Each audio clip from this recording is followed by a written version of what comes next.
Assalamualaikum warahmatullahi wabarakatuh. Alhamdulillah nahmaduhu wa nasta'inuhu wa nastaghfiruh wa na'udzu billahi min syururi anfusina wa min sayyiati a'malina. Man yahdihillahu fala mudilla lahu wa man yudlil fala hadiya lahu. Wa asyhadu an la ilaha illallah wahdahu la syarika lahu wa asyhadu anna Muhammadan 'abduhu wa rasuluh. Qala Allah Ta'ala fi kitabihil karim, ya ayyuhalladzina amanu taqullaha haqqa tuqatih wa la tamutunna illa wa antum muslimun, amma ba'd. Ikhwata Islam, kita melanjutkan kajian Mukhtasar Minhajil Qasidin, Kitabul Adhkar wa Da'awat wa ghairuha.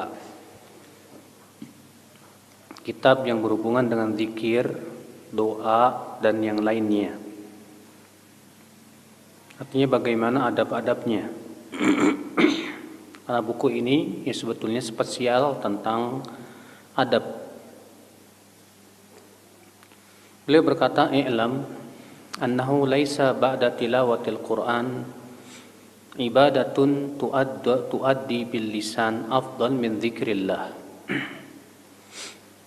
Ketahuilah bahwa tidak ada setelah membaca Al-Quran ibadah yang dilaksanakan oleh lisan yang lebih utama dari zikir kepada Allah Subhanahu wa Ta'ala.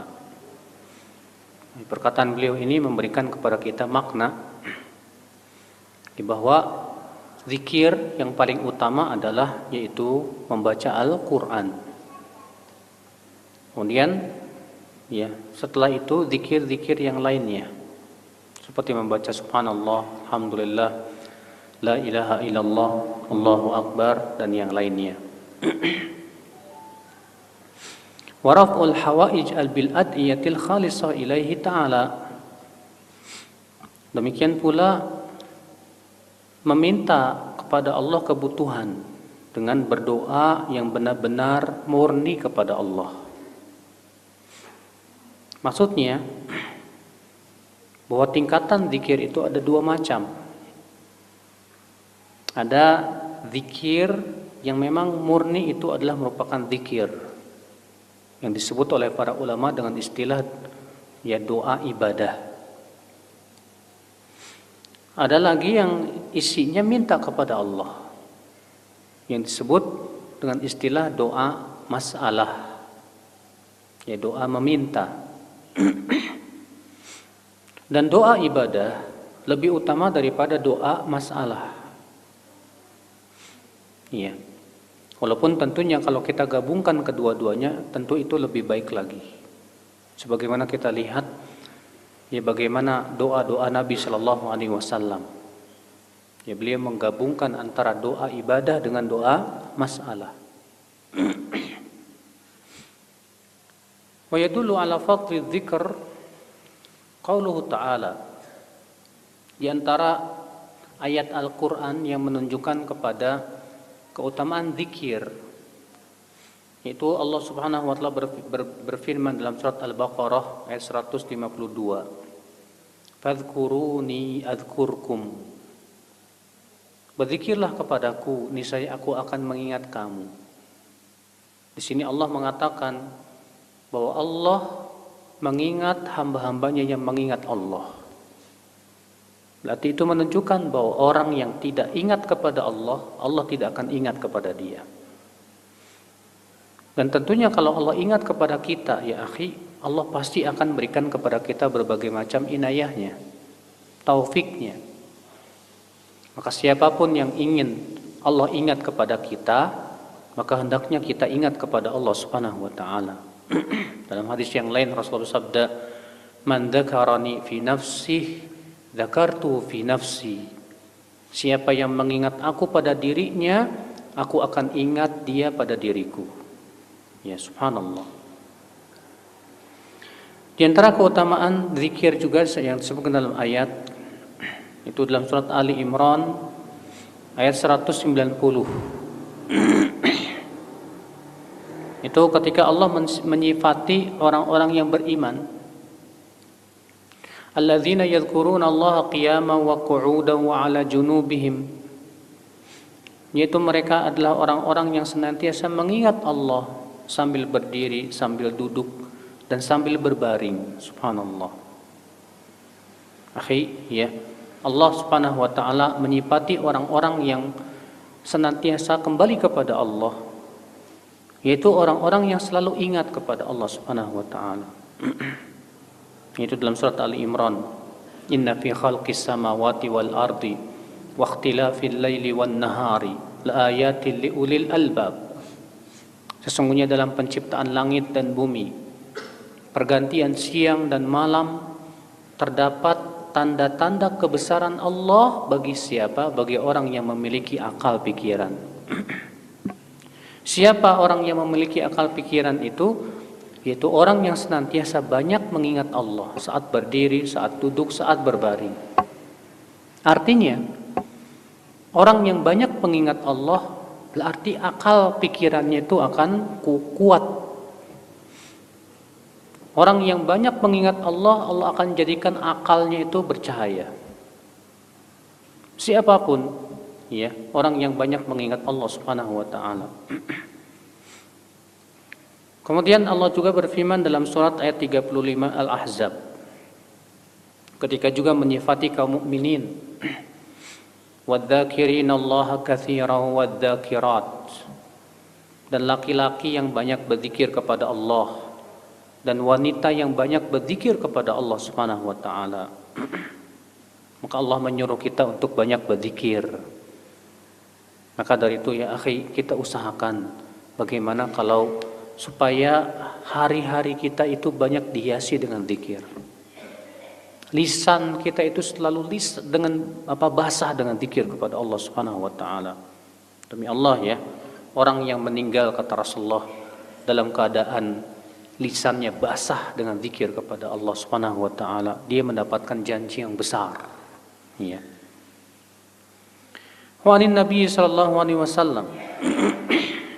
Adapun dalam hadis dari Nabi sallallahu alaihi wasallam, beliau bersabda, "Inna Allah azza wa jalla yaqul, ana ma'a 'abdi ma dzakarani wa taharraqat bi syafatah."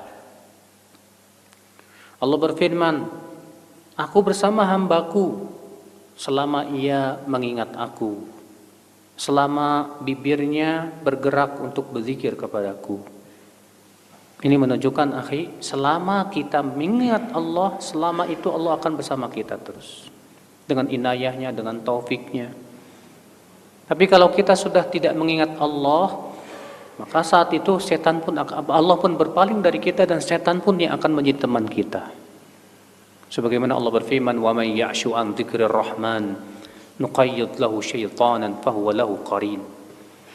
Siapa yang berpaling dari berzikir kepada Ar-Rahman, kami akan jadikan setan sebagai teman dia yang mengikuti dia. Subhanallah ya akhal Islam. Fi afradi Muslim, dan disebutkan dalam riwayat Muslim, dalam Sahih Muslim, bahwa Nabi sallallahu alaihi wasallam bersabda, la yaq'udu qaumun yadhkuruna Allah illa hafathumul malaikah wa ghashiyatuhumur rahmah wa nazalat alaihimus sakinah wa dzakarahumullahu fi man indah. Tidaklah suatu kaum duduk untuk berzikir kepada Allah kecuali malaikat akan mengelilingi mereka, rahmat akan melingkupi mereka, ketenangan yaitu sakinah akan turun kepada mereka, dan Allah pun akan menyebut mereka di hadapan malaikat yang ada di sisinya. Subhanallah. Ini ya akhi, ya, keutamaan yang luar biasa. Wa an Abi Hurairah radhiyallahu anhu, yani Nabi sallallahu alaihi wasallam, dan dari Abu Hurairah, semoga Allah meridainya, dari Nabi sallallahu alaihi wasallam bersabda, ma jalasa qaumun majlisan fatafarraqu ala ghairi dzikrillahi azza wa jal illa tafarraqu an mithli jifatil himar wa kana dhalikal majlis alaihim hasrah yaumal qiyamah.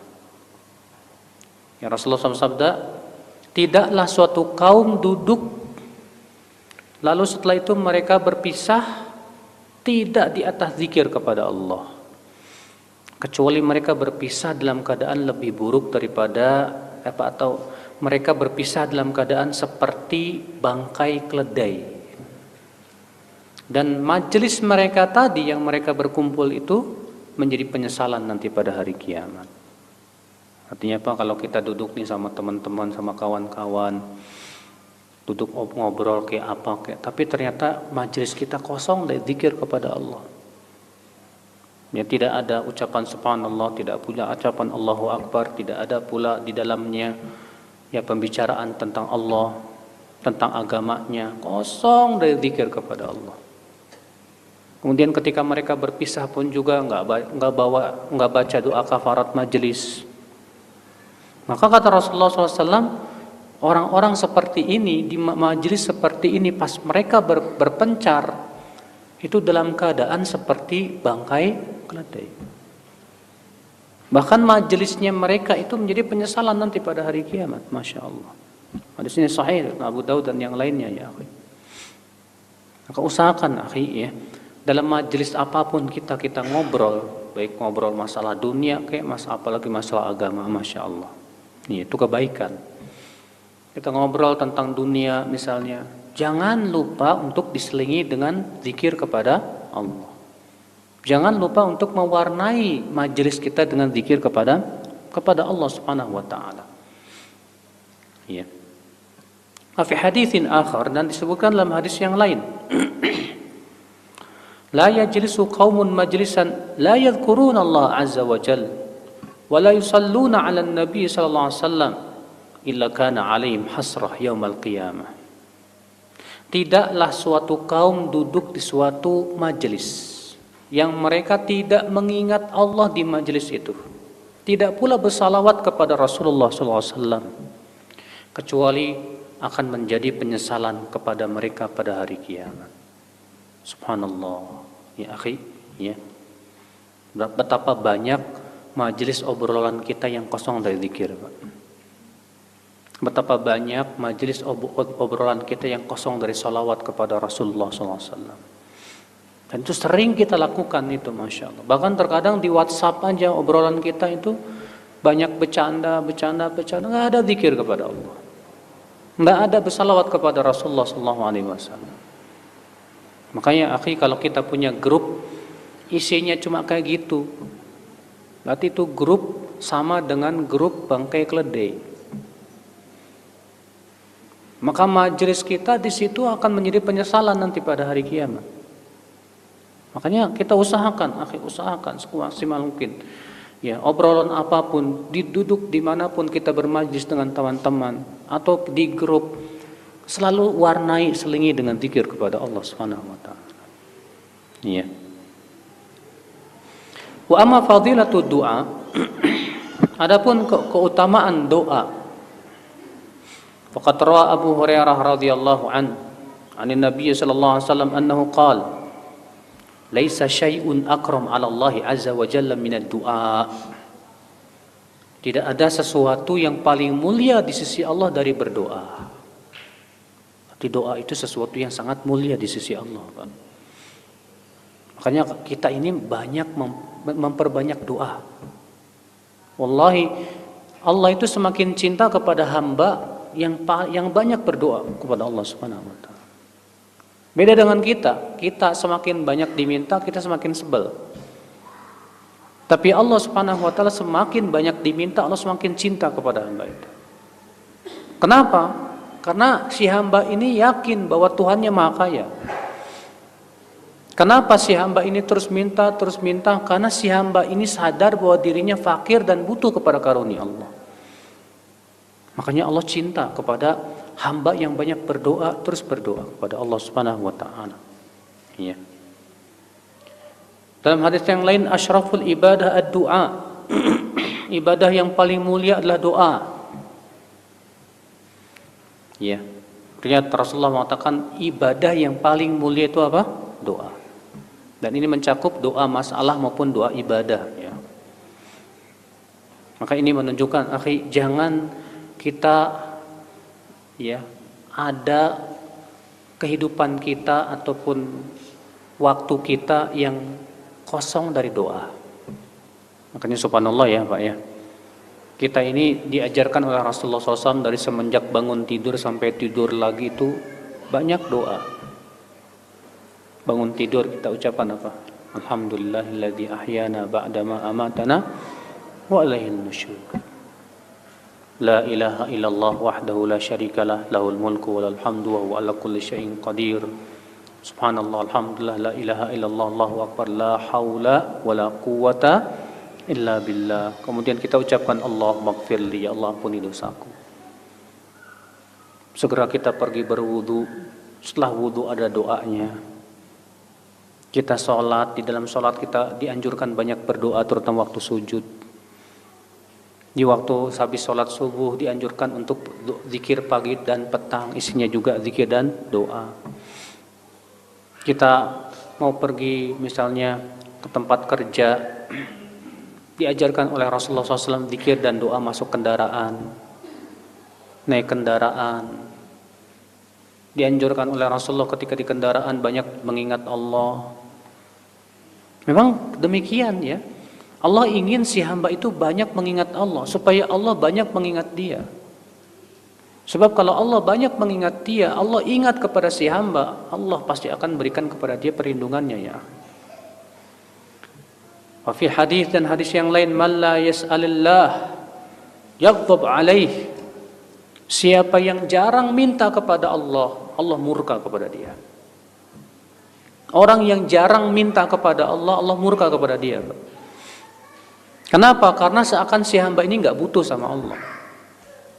Padahal kita ini butuh banget, Pak, pada karunia Allah Subhanahu wa taala. Fi haditsin akhar, sallallahu min fadlih fa innallaha yuhibbu an yus'al.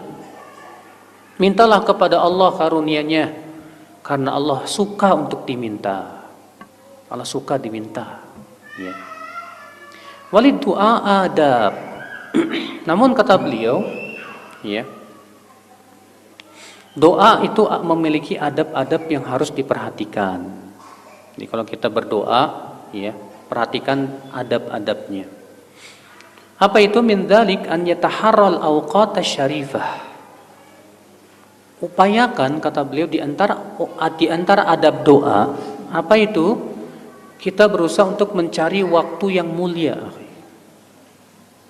Ya, contoh waktu mulia apa? Kayak yaumi Arafah, seperti hari Arafah, bulan Ramadan, hari Jumat, ya, akhir malam. Nah, ini waktu-waktu yang mulia nih, waktu-waktu yang mustajab. Upayakan kita cari waktu yang mustajab untuk berdoa, Pak. Dan alhamdulillah banyak, Pak. Waktu yang mustajab yang disebutkan dalam hadis ini seperti waktu-waktu yang mulia, ya, hari Arafah, bulan Ramadan, yang setiap hari banyak banget, yang setiap hari contohnya di akhir malam, di sepertiga malam terakhir, ya, itu merupakan waktu yang mustajab antara adzan dan qomat. Karena Rasulullah SAW mengatakan ad-du'a bainal adzan wal iqamah la yurad. Doa antara adzan dan iqamah itu tidak akan ditolak, kata Rasulullah. Di antaranya apalagi saat sujud. Rasulullah SAW sabda, ya, fa ammas sujud, adapun sujud fa aktsiru fihi du'a. Perbanyaklah berdoa saat sujud. Fa qaminun an yustajaba lakum, maka itu lebih dekat untuk diijabah oleh Allah. Jadi pas kita sujud itu Pak, banyakin deh. Dan tidak dikhususkan sujud terakhir aja, Pak, seperti yang dilakukan oleh banyak orang. Karena tidak ada satupun dalil yang menyebutkan bahwa yang mustajab itu hanya sujud terakhir. Rasulullah mengatakan sujud secara mutlak. Berarti setiap sujud kita dianjurkan untuk banyak berdoa pada Allah Subhanahu wa taala. Iya. Contoh lagi apa? Apa? Saat hujan, ini sekarang lagi musim hujan. Berarti ini Allah kasih kepada kita banyak kesempatan untuk banyak berdoa, Pak. Alhamdulillah hujan lagi. Ya. Berarti saat hujan kita minta kepada Allah, berdoa kepada Allah, itu waktu mustajab, Masya Allah. Kapan lagi? Waktu buka puasa. Sebetulnya hadis tentang waktu buka puasa secara khusus sebagian ulama melemahkannya. Tapi yang sahih itu saat kita berpuasa. Ya. Dakwatus shaim kata Rasulullah, doanya orang yang sedang berpuasa tidak akan ditolak oleh Allah. Kapan lagi? Saat kita safar. Kalau Bapak misalnya safar ke Jakarta, maka saat safar itu sangat dianjurkan untuk banyak-banyak meminta kepada Allah. Karena doa musafir itu mustajab. Ya. Kapan lagi? Doa orang yang dizolimi, betul. Kalau kita dizolimi orang misalnya, cuma yang bagus ya kalau kita dizolimi doain supaya dapat hidayah orangnya, Pak. Iya. Nah ini akhi. Jadi kata beliau, adab yang pertama daripada adab berdoa, upayakan mencari waktu-waktu yang bagus untuk berdoa, waktu mustajab. Beliau juga menyebutkan di sini, wa mil awqati syarifah bainal adhani wal iqamah wa aqibis salawat wa inda nuzulil ghaith wa inda al-qital fi sabilillah wa inda khatmil Qur'an wa fis sujud wa inda al-iftar wa inda huduril qalbi wa wajalih. Ya. Di antara waktu-waktu yang bagus untuk berdoa, di antaranya antara adzan dan qomat, setelah sholat 5 waktu juga. Namun kata Ibnu Qayyim, adapun setelah sholat 5 waktu, upayakan kalau berdoa setelah zikir dan setelah zikir. Jadi yang bagus itu habis sholat 5 waktu itu banyak zikir dulu, Pak. Ya, astagfirullah, astagfirullah, astagfirullah, Allahumma antas salam minka salam tabarakta ya dzal jalali wal ikram. Kemudian kita membaca subhanallah 33 kali, alhamdulillah 33 kali, Allahu akbar 33 kali. Ditutup dengan la ilaha illallah wahdahu la syarikalah lahul mulku wa lahul hamdu wa ala kulli syai'in qadir. Kita baca ayat kursi. Nah, setelah selesai itu baru kita berdoa. Dan Imam Asy-Syatibi di dalam kitab Al-I'tisam menyebutkan bahwa tidak ada riwayat bahwa para sahabat Rasulullah SAW dahulu membiasakan mengangkat tangan setelah berdoa, setelah sholat 5 waktu. Berarti itu menunjukkan ya doa setelah sholat 5 waktu itu tidak perlu mengangkat tangan. Ya. Namun yang paling bagus juga yaitu ketika sujud, sebagaimana kita sudah sebutkan tadi. Wa 'alal haqiqah fa inna syarafal awqat yarji'u ila syarafil halat. Fa inna waqtas sahar waqtu safa'il qalbi wa faraghihi wa halatus sujud halatul dhul. Pada hakikatnya kata beliau, kemuliaan waktu itu melihat kepada kemuliaan keadaan. Contoh misalnya, kenapa sih di akhir malam itu waktu mustajab? Karena biasanya di waktu akhir malam itu hati kita lagi bersih-bersihnya, Pak. Hati kita tidak dicampuri dengan pikiran apapun juga. Kenapa sih ketika sujud itu waktu mustajab?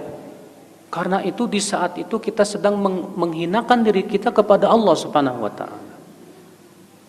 Berarti itu menunjukkan di waktu-waktu yang hati kita sedang bersih, ya, hati kita hadir, maka itu juga sangat dianjurkan banyak minta kepada Allah Subhanahu wa taala. Iya. Wa min adabid du'a. Kemudian di antara adab doa apalagi kata beliau, an yad'u mustaqbilal qiblah. Hendaknya berdoa menghadap ke kiblat. Tapi ini enggak wajib ya. Jadi memang adabnya begitu, sunnahnya kalau kita berdoa itu menghadap kemana? Ke kiblat. Adapun perkataan sebagian orang bahwa kiblat doa itu langit, sehingga sebagian orang ada yang berdoa sambil ngelihat ke langit, ya Allah gitu. Maka yang seperti ini kata para ulama tidak benar. Ya. Justru yang kiblatnya doa itu adalah apa? Ka'bah. Sama dengan kiblat salat, tidak ada bedanya. Ya. Wa yarfa'u yadayhi. Kemudian adab selanjutnya apa? Mengangkat dua tangan.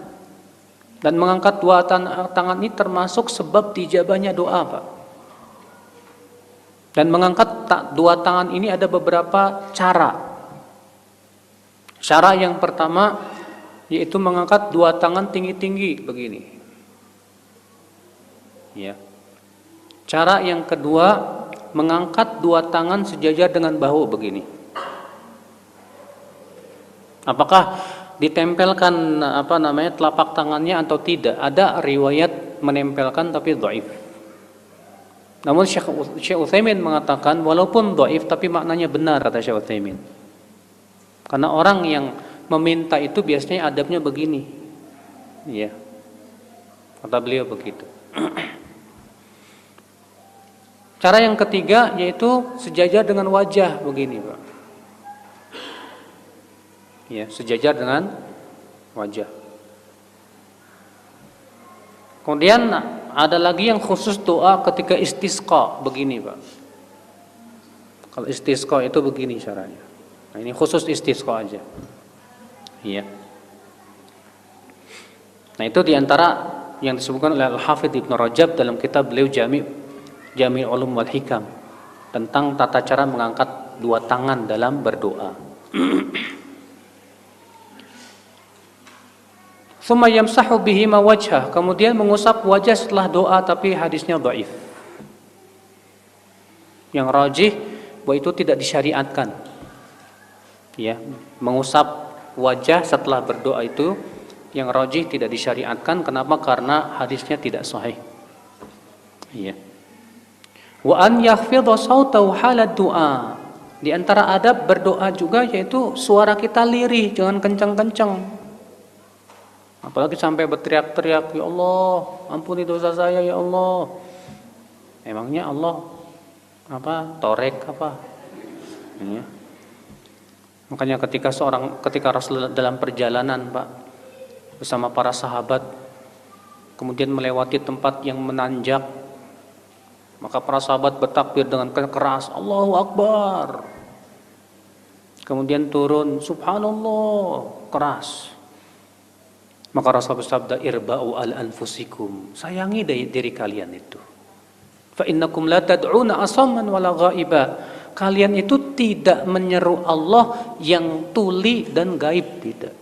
Maksudnya jauh, tidak. Wa innama tad'una sami'an qariba, yang kalian seru itu mendengar dan dekat. Ya. Jadi jangan kita berzikir kepada Allah itu dengan berdoa kepada Allah dengan suara yang keras. Makanya adab berdoa itu dengan suara yang lirih. Demikian pula zikir. Kecuali yang ditunjukkan oleh dalil dianjurkan untuk keras. Iya. Wa min adabihi. Di antara adab berdoa apalagi? An yabda'a bi dzikrillahi azza wa jal. Mulailah doa itu dengan memuji Allah. Ya, mulailah doa itu dengan apa? Memuji-muji Allah dulu, Pak. Puji Allah dulu. Dengan Asmaul Husna misalnya, ya Arhamar Rahimin. Tsumma yusalli 'alan Nabi SAW, kemudian bersalawat. Jangan lupa itu. Karena disebutkan dalam riwayat Tirmidzi, Pak, Rasulullah SAW mendengar seorang laki-laki yang sedang berdoa dalam sholat. Lalu ternyata dia tidak memuji Allah, tidak bersalawat kepada Rasulullah. Lalu Rasulullah SAW bersabda, ajilah hadza, ini orang tergesa-gesa ini. Lalu Rasulullah memanggil dia. Lalu Rasulullah mengingatkan, kalau kamu berdoa, kata Rasulullah, maka pujilah Allah.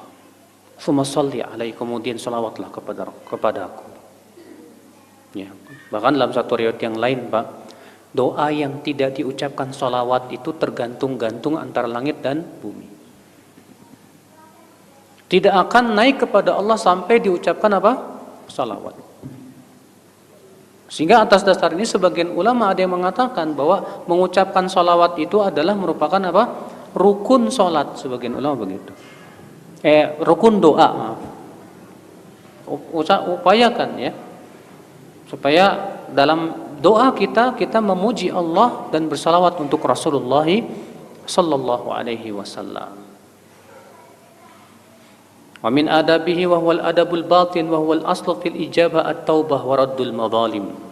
Dan di antara adab doa ya, itu kita benar-benar taubat sama Allah.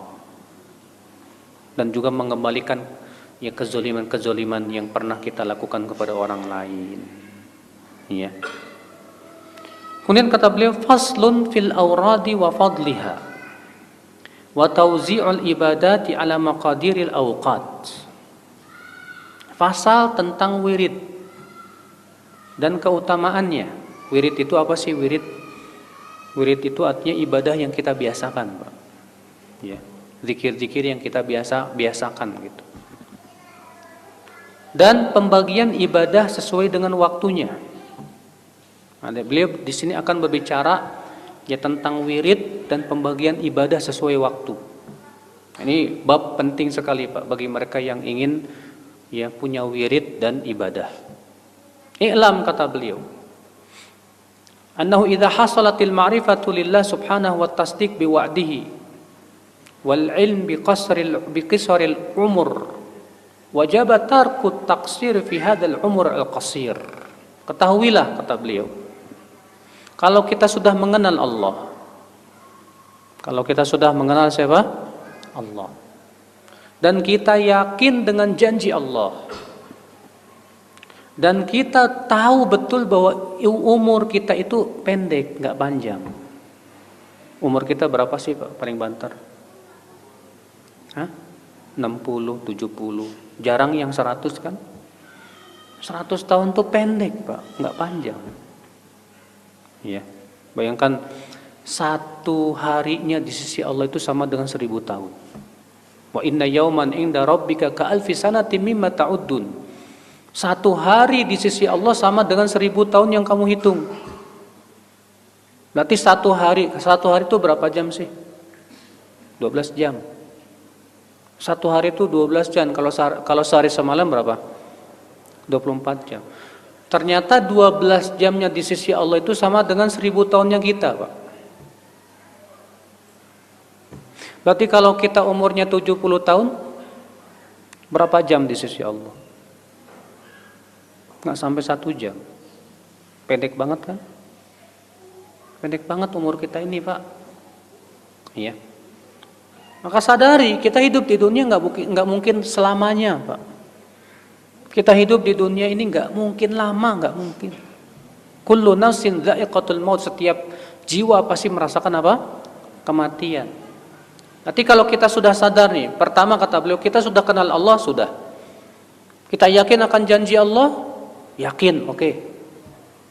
Kita yakin bahwa umur kita sedikit di dunia ini, yakin. Berarti apa yang harus kita lakukan? Kata beliau, wajib tarku taksir. Maka wajib kita jangan meremehkan soal amalan soleh. Jangan kita ya bermalas-malasan dalam beramal soleh kalau begitu, Pak. Karena perjalanan akhirat itu panjang ini, bekal kita sedikit. Sementara bekal kita menuju surga itu apa coba? Amal, ibadah. Makanya ya akhi, seorang mukmin itu yang selalu ia pikirkan amal, bagaimana saya bisa beramal. Kalau malaikat saja, Pak, di langit memperbincangkan tentang amalan-amalan yang bisa menggugurkan dosa dan mengangkat derajat. Itu malaikat loh, Pak. Disebutkan dalam Imam Ahmad, Rasulullah SAW ia bermimpi. Kata Rasulullah, ra'aitu rabbi fi ahsani surah. Tadi malam aku melihat, aku bertemu dengan Allah dalam bentuk yang sangat indah sekali. Faqala li, lalu Allah berfirman kepadaku, ya Muhammad, atadri fima yahtasimu fihi al-mala'ul a'la. Tahukah kamu, hai Muhammad, tentang apa para malaikat berbincang-bincang di langit sana?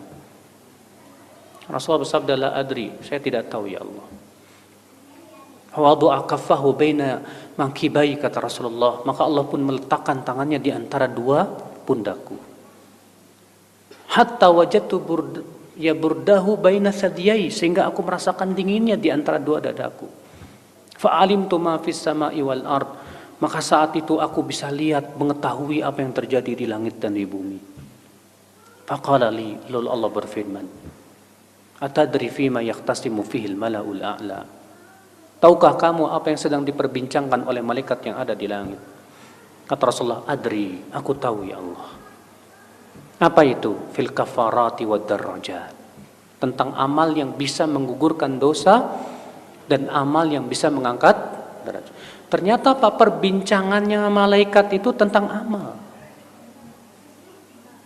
Maka kita pun juga, kita sebagai seorang muslim yang yakin ada surga, ada neraka, yang yakin ada kehidupan akhirat, bahwa kita ini akan kembali kepada Allah, maka harusnya yang kita selalu kita pikirkan adalah bagaimana saya bisa beramal, bagaimana saya bisa menjaga salat saya, bagaimana saya bisa khusyuk dalam salat saya, bagaimana saya bisa puasa sunnah, bagaimana caranya supaya lisan saya banyak berzikir kepada Allah Subhanahu wa taala. Itu yang dia pikirkan. Bahkan dia berpikir bagaimana segala aktivitas pun juga bernilai pahala.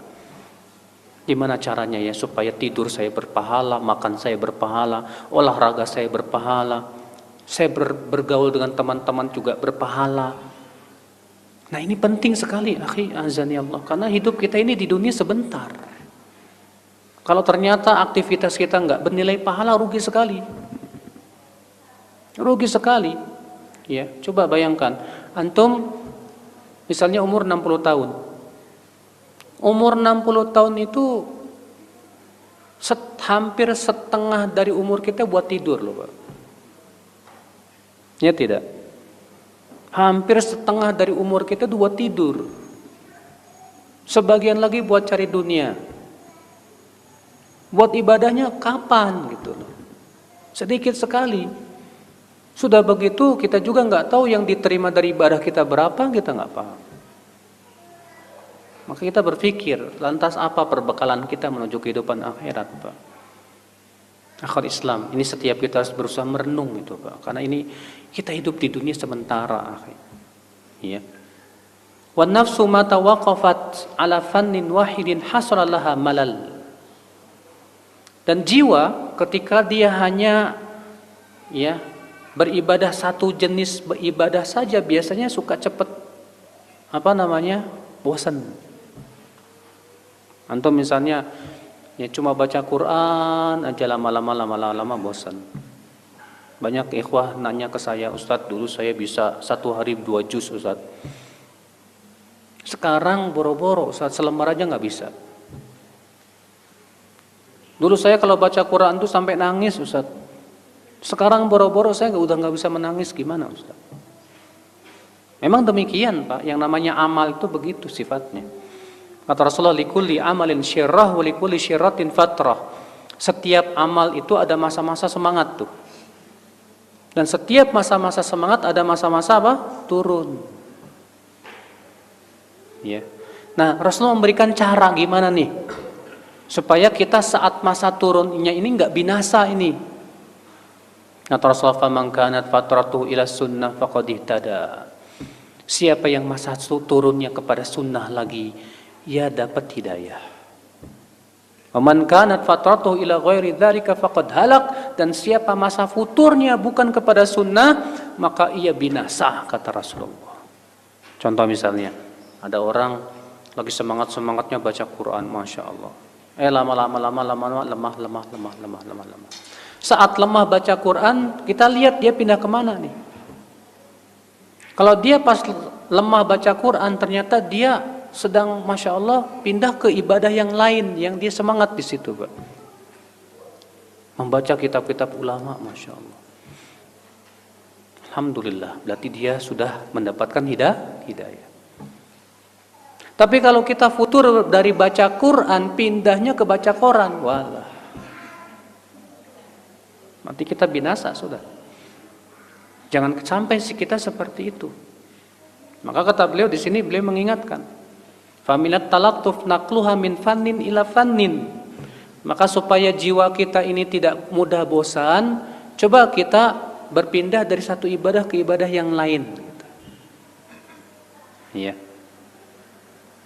Waqad qala Allah Ta'ala berfirman, wadhkur isma rabbika bukratan wa asila wa minal laili fasjud lahu wasabbihu lailan tawila. Dan ingatlah nama Allah di waktu pagi dan petang, dan di waktu malam sujudlah, dan bertasbihlah di malam yang panjang. Di sini Allah Subhanahu wa taala, Bapak sekalian, menyebutkan hendaknya kita beribadah sesuai dengan waktunya yang utama. Di waktu pagi dan petang, berarti yang paling utama apa? Baca Quran apa bukan? Bukan. Di waktu pagi dan petang kita sibuk dengan zikir pagi dan sore. Iya. Kalau antum habis sholat subuh, mana yang lebih utama Ustadz? Habis sholat subuh saya zikir pagi dan petang atau saya baca Quran?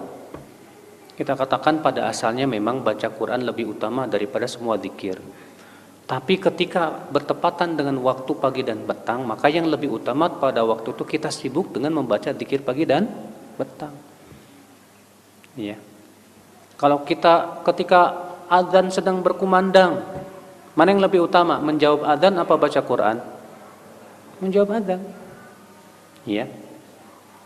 Fahadha wa nahwu mimma dzukira minal ayati fi dzalika yadullu ala anna at-tariq ila Allah muraqabatul awqati wa imaratuha bil awradi 'ala ad-dawam.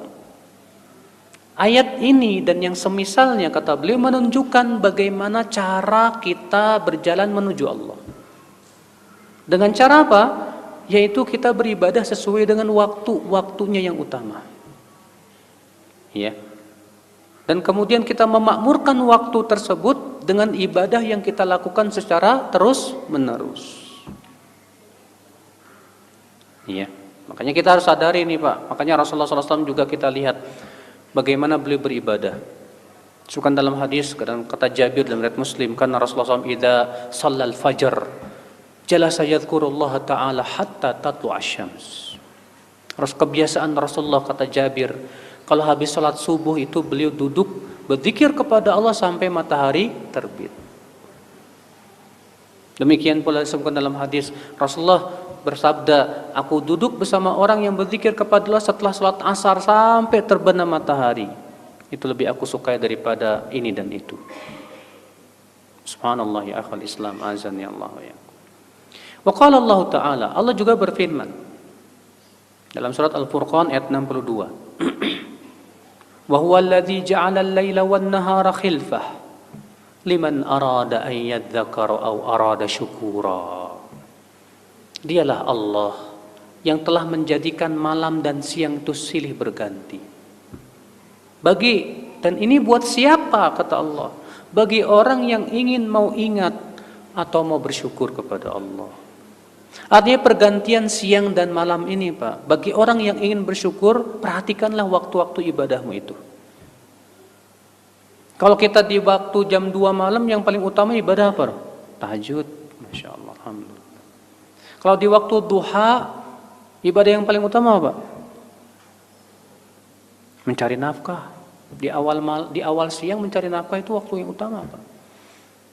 Makanya Rasulullah SAW berdoa Allahumma barik li ummati fi bukuriha. Ya Allah berkahi untuk umatku di awal siangnya. Ya, ada waktu-waktu di situ, masya Allah. Maka kenali Pak, setiap waktu itu ibadah apa yang paling bagus saat itu. Kenali itu. Ya. Bayan adat awradil lail wan nahar wa tartibuha. Tartibiha. Sini beliau akan menjelaskan wirid-wirid sehari semalam dan bagaimana tartibnya. Ini sangat bermanfaat banget ya. Kata beliau auradun nahar sab'ah wa auradul laili sittah. Wirid di waktu siang itu ada 7. Dan wirid di waktu malam ada 6. Ya. Falnadhkur fadilata kulli wirdin wa dhifatahu wa ma yata'allaqu bih. Maka kita akan sebutkan keutamaan setiap wirid tersebut dan apa tugas yang harus kita lakukan saat itu. Dan juga apa yang berhubungan dengannya.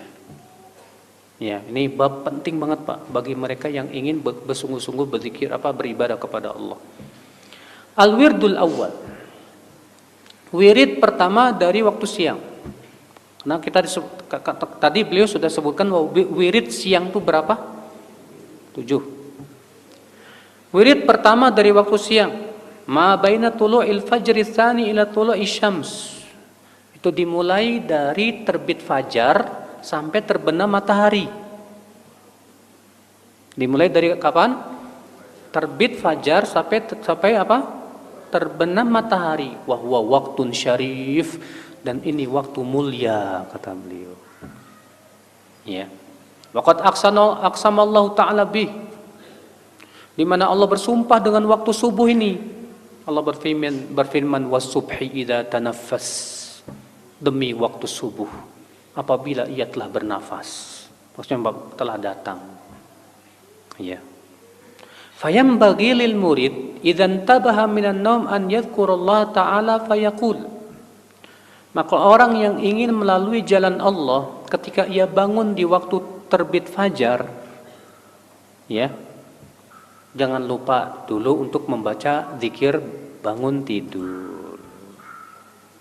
Jadi ketika kita bangun, jangan lupa Pak, kita ucapkan alhamdulillahilladzi ahyana ba'dama amatana wa ilaihin nusyur. Dan zikir bangun tidur itu bukan cuma satu, banyak Pak. Di antara juga yang saya sebutkan tadi, la ilaha illallah wahdahu la syarikalah, lahul mulku wa lahul hamdu wa huwa ala kulli syai'in qadir, subhanallah alhamdulillah la ilaha illallah allahu akbar la haula wa la quwwata illa billah. Kalau dia mengucapkan setelah itu Allah maghfirli, Allah pasti ijabah, kata Rasulullah SAW. Ya. Juga Rasulullah SAW mengucapkan alhamdulillahilladzi a'ada ilayya ruhi wa adhina li bidzikrih. Segala puji bagi Allah yang telah mengembalikan ruh kepadaku dan mengizinkan aku untuk berzikir kepadanya. Ya. Wa fi afradi Muslim, dan sebutkan dalam riwayat Muslim dari hadis Ibnu Mas'ud,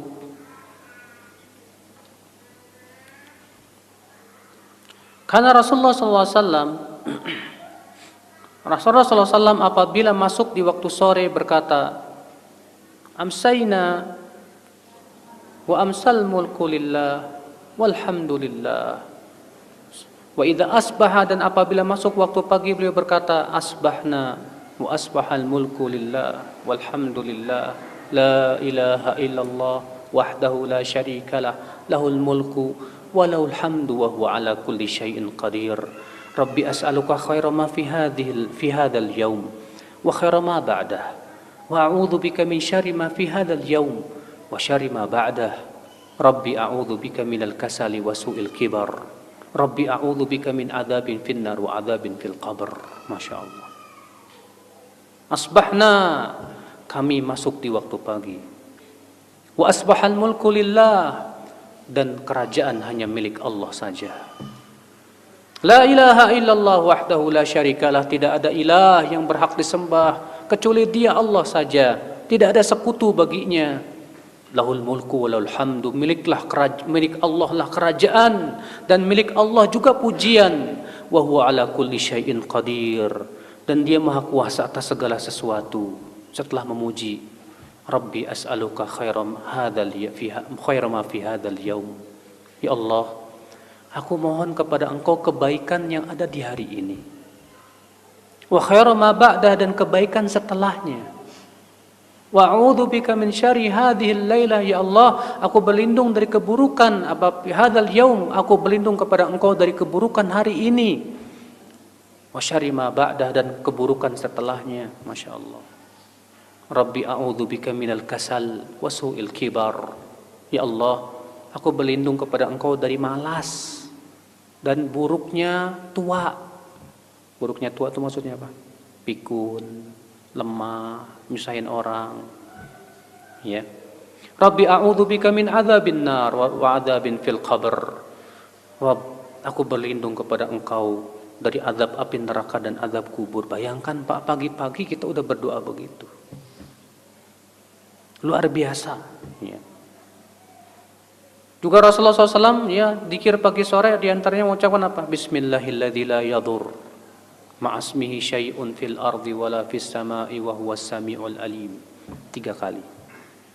Kata Rasulullah, siapa yang mengucapkan ini, maka tidak akan dibahayakan oleh apapun. Dalam satu yang lain, siapa yang membaca ini dia akan terhindar dari mara bahaya yang tiba-tiba. Ya. Karena kan kita tidak tahu, Pak. Kita lagi jalan tiba-tiba ada mobil nyeruduk. Kita lagi naik pesawat tiba-tiba mesinnya mati, jatuh. Kita naik kapal laut tiba-tiba tenggelam, kita nggak tahu. Maka dengan kita mengucapkan doa ini, Bismillahirrahmanirrahim, la yadur ma'asmihi syai' fil ardi wala fis sama' wa huwas samiul alim, kita akan terhindar dari mara bahaya yang tiba-tiba, kata Rasulullah SAW. Iya. Berarti kita butuh tidak Pak kepada doa zikir pagi dan petang, Pak? Sangat butuh, Pak. Sangat butuh. Karena ini kebaikan kita. Kita minta kepada Allah kebaikan hari ini dan berlindung dari keburukan hari ini. Kita minta kepada Allah di hari itu supaya tidak jadikan malas. Makanya insya Allah orang yang senantiasa membaca zikir pagi dan petang tuh nggak malas insya Allah. Bagaimana nggak malas? Dia di pagi hari sudah berlindung dari kemalasan. Di waktu sore dia berlindung dari kemalasan. Masya Allah. Ya. Demikian pula Rasulullah mengucapkan raditu billahi rabba wa bil islami dina wa bi Muhammadin sallallahu alaihi wasallam nabiyya. Kata ya, ini juga keutamaannya besar loh, Pak. Kata Rasulullah, siapa yang mengucapkan raditu billahi rabba, aku ridha Allah sebagai Rabbku, wabil islami dina, dan aku ridha Islam sebagai agama, wabi Muhammadin sallallahu alaihi wasallam nabiyyan wa rasulah, dan aku ridha Muhammad sebagai nabi dan rasul, wajabat lahul jannah, wajib masuk surga. Tapi kita ucapkan dengan penuh dari hati tentunya, Pak. Bukan cuma sebatas lisan. Ya. Ikhwata Islam azani Allah wa iyyakum. Kemudian beliau ya tidak menyebutkan ini secara tartib ya. Fa idza shallal fajr. Kalau dia setelah selesai salat fajar, qala wa huwa thanin rijlah qabla an yatakallam. Setelah selesai sholat, ya, dalam keadaan melipat kaki, jangan lupa mengucapkan ini. La ilaha illallah wahdahu la syarikalah, lahul mulku wa lahul hamdu, yuhyi wa yumit wa huwa ala kulli syai'in qadir. 10 kali. Ini disunahkan di waktu sholat subuh dan sholat maghrib. Ya. Wa yadhkur sayyidal istighfar. Jangan lupa juga ya, menyebutkan sayyidul istighfar. Ini merupakan zikir pagi dan petang juga. Allahumma anta rabbi. La ilaha illa anta khalaqtani wa ana 'abdu. Wa ana 'ala ahdika wa wa'dika mastata'tu. A'udzu bika min syarri ma sana'tu. Abu'u laka bi ni'matika 'alayya wa abu'u bi dhanbi faghfirli. Fa innahu la yaghfiru dzunuba illa ant. Ya Allah, Engkau adalah Tuhanku. Tidak ada ilah yang berhak disembah kecuali Engkau, ya Allah. Engkau yang telah menciptakan aku dan aku adalah hamba-Mu, ya Allah. Pengakuan bahwa kita ini hamba Allah yang butuh kepada Allah. Ya. Wa ana ala ahdika wa wa'dika mastata'tu, ya Allah. Aku di atas perjanjian-Mu dan janji-Mu, aku sesuai kemampuanku, ya Allah.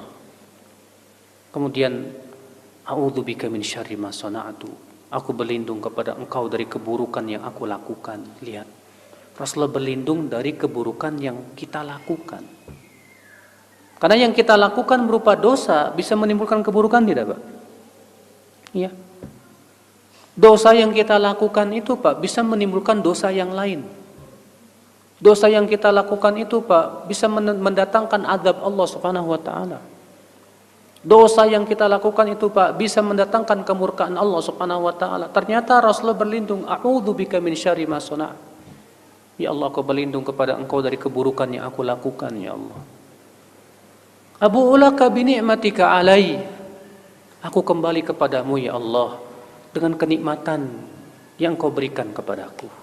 Artinya pengakuan akan nikmat-nikmat yang Allah berikan kepada kita banyak sekali.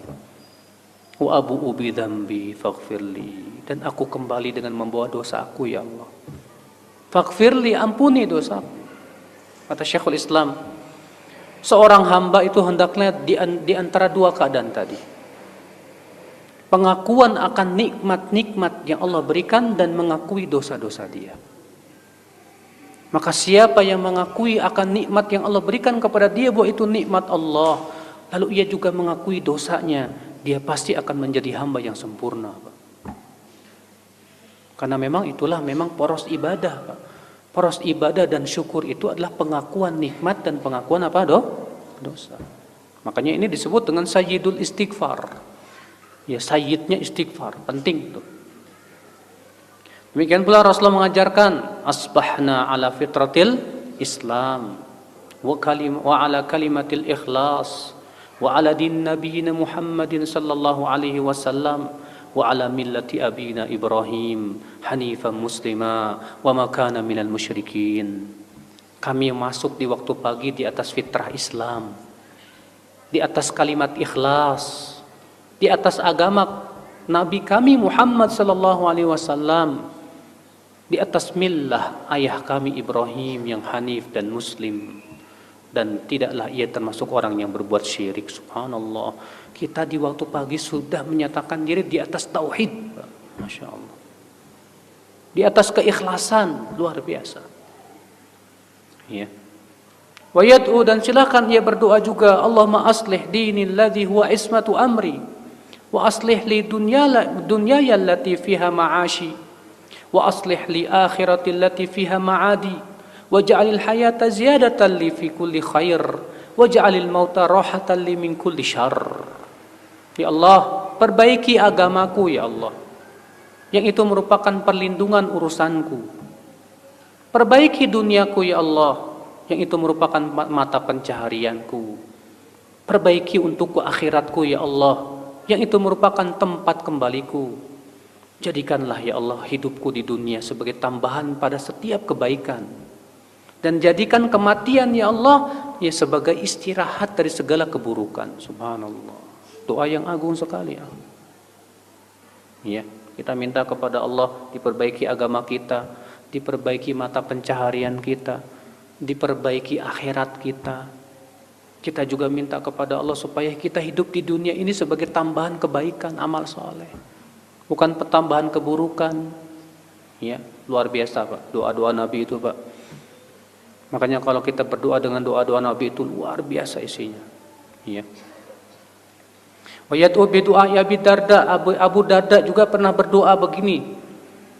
Allahumma anta rabbi, la ilaha illa anta alaika tawakkaltu wa anta rabbul arsyil azim. Masya Allah kana wa man lam yasha' lam yakun wa la hawla wa la quwata illa billahil aliyyil azim. A'lam anna Allah ala kulli syai'in qadir wa anna Allah qad ahata bi kulli syai'in ilma. Allahumma inni a'udzubika min syarri nafsi wa min syarri kulli dabbatin anta akhidun bi nasiyatiha. Inna rabbi ala siratim mustaqim. Ya Allah, Engkaulah Rabbku. Tidak ada ilah yang berhak disembah kecuali Engkau ya Allah. Hanya kepadamu aku bertawakal. Engkau pemilik arasy yang besar. Apa yang Engkau kehendaki pasti terjadi, dan apa yang Engkau tidak kehendaki tidak akan terjadi. Tidak ada daya dan upaya kecuali dengan izin Engkau ya Allah. Aku yakin bahwa Engkau ya Allah Maha Kuasa atas segala sesuatu, dan bahwasanya ilmu-Mu mencakup segala sesuatu. Ya Allah, aku berlindung kepada Engkau dari keburukan diriku, dan dari keburukan setiap binatang yang Engkau memegang ubun-ubunnya. Sesungguhnya Rabbku di atas jalan yang lurus. Tapi ini ya doa yang diucapkan oleh Abu Darda.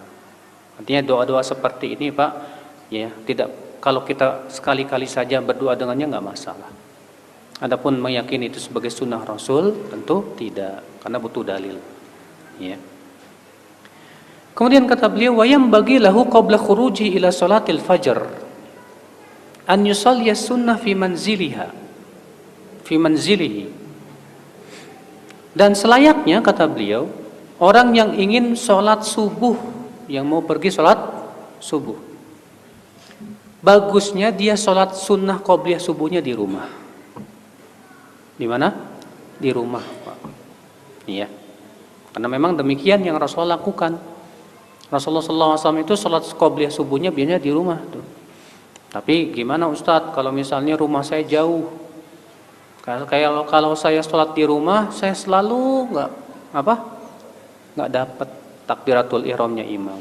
Masbuk terus, gimana itu? Maka kalau kita keadaannya seperti itu, berarti yang lebih baik sholat sunnahnya di mana? Di masjid. Karena yang mendapatkan takbiratul ihram imam itu lebih utama. Iya, apa-apa. Tapi kalau di sini, masya Allah Pak, Tadi subuh saya sholat di sini, ya jarak antara adzan dan iqamahnya cukup panjang, lumayan. Ada space ya buat sholat di rumah. Ya, alhamdulillah.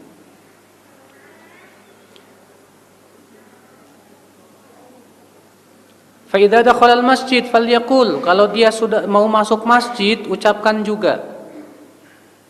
Kalau mau masuk masjid ucapkan doa ini. Ya. Nabi SAW kalau masuk masjid, beliau mengucapkan sholawat atas Nabi SAW. Kemudian mengucapkan Allahumma ftahli abwaba rahmatik. Dalam satu ayat yang lain, a'udzu billahil azim wa biwajhihil karim wa sultanihil qadim minasyaitonir rajim.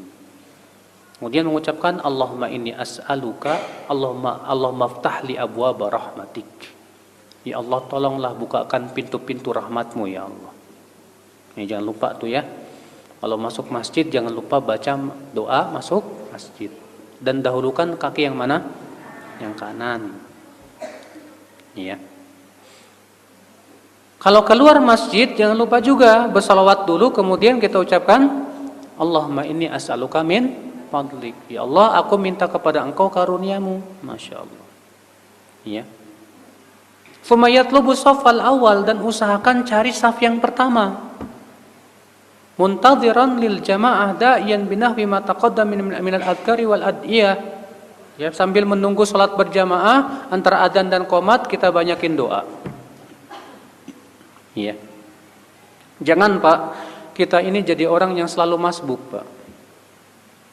Sebutkan dalam hadis mazala rajul yata'akhkharu an salatil jumu'ah hatta yu'akhirahu Allahu fil jannah wa in kana min ahli au kama qala.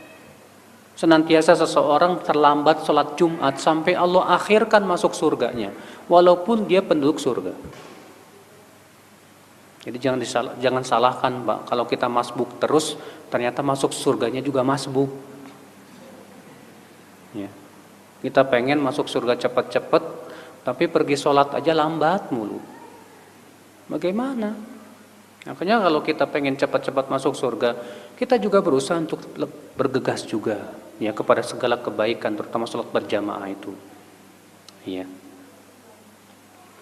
Faqad ra'a Anas, dan Anas juga meriwayatkan dari Nabi sallallahu alaihi wasallam bahwa beliau bersabda, "Man shallal fajra fi jama'ah, thumma qa'ada yadhkurullaha ta'ala hatta tatlu'a asy-syams, thumma shalla rak'atain, kanat lahu ka ajri hajjatin wa umratin tammah."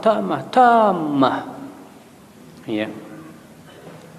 Rasulullah bersabda, siapa yang sholat subuh berjamaah, kemudian ia duduk berzikir kepada Allah sampai matahari terbit, kemudian ia sholat 2 rakaat, maka ia pulang membawa pahala haji dan umroh sempurna.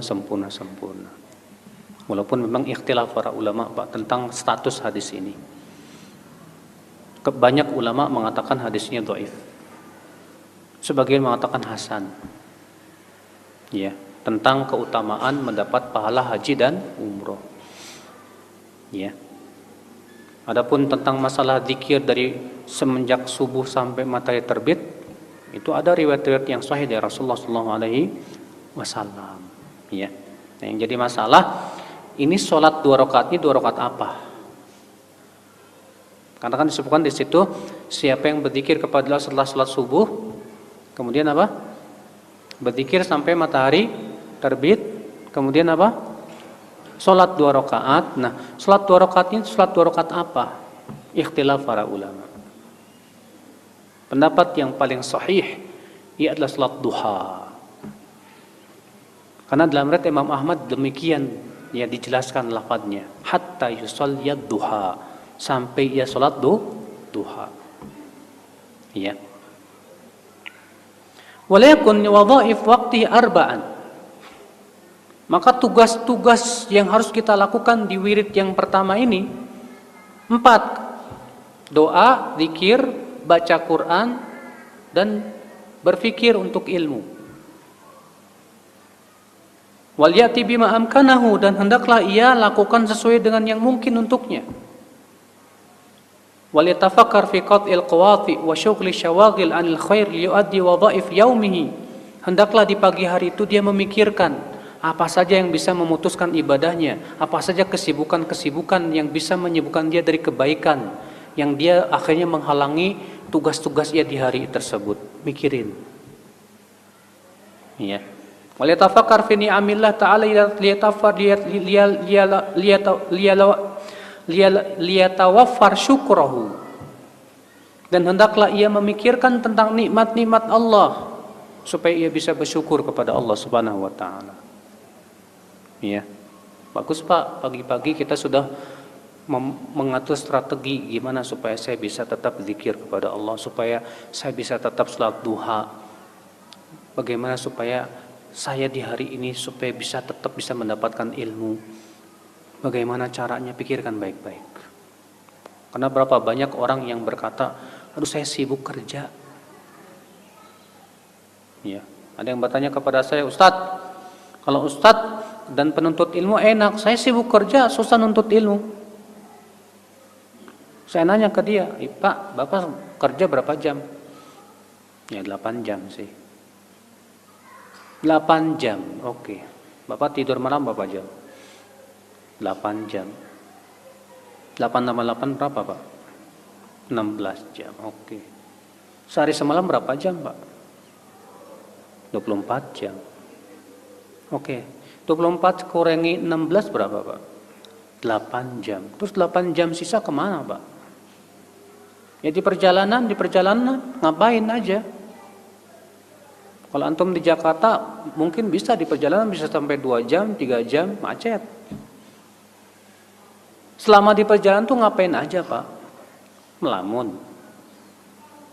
Betapa sangat sayangnya di perjalanan sambil macet-macetan kita cuma ya nyetir doang, nggak zikir, nggak sambil mendengarkan kaset ceramah, tidak memaksimalkan waktu itu untuk apa? Ya beribadah kepada Allah Subhanahu Wa Taala. Wah rugi banget deh, ya rugi banget. Sebetulnya kalau kita mau hitung-hitung ya per hari kita itu ada waktu sebetulnya untuk membaca, ada waktu, cuman kita kurang memaksimalkannya, itu saja. Ya. Kemudian kata beliau, ini wirid yang pertama nih. Wirid yang pertama dari kapan sampai kapan? Dari terbit fajar sampai terbit matahari. Jadi tugas kita di situ apa? Selain sholat subuh, banyak berdoa dan berzikir yang sudah kita sebutkan tadi. Ya. Al-wirdu tsani, sekarang masuk ke wirid yang kedua. Ma baina tulu'i syams ila duha, itu antara terbit matahari sampai waktu duha. Wa dzalika bi mudhi 3 sa'at minan nahar, itu dengan berlalunya 3 jam dari siang. Idza furidhan nahar 12 sa'ah, kalau siang itu ada 12 jam. Wa huwa rubu, ini yang seperempatnya.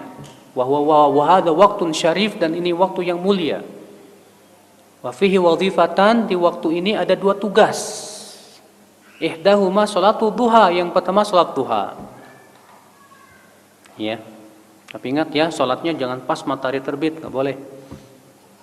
Biarkan matahari agak tinggi sedikit. Ya. Wa tsaniyah ma yata'allaq bin nas min iyadati marid atau tashyi'i janazah atau huduri majlis ilm atau qada'i hajati muslim.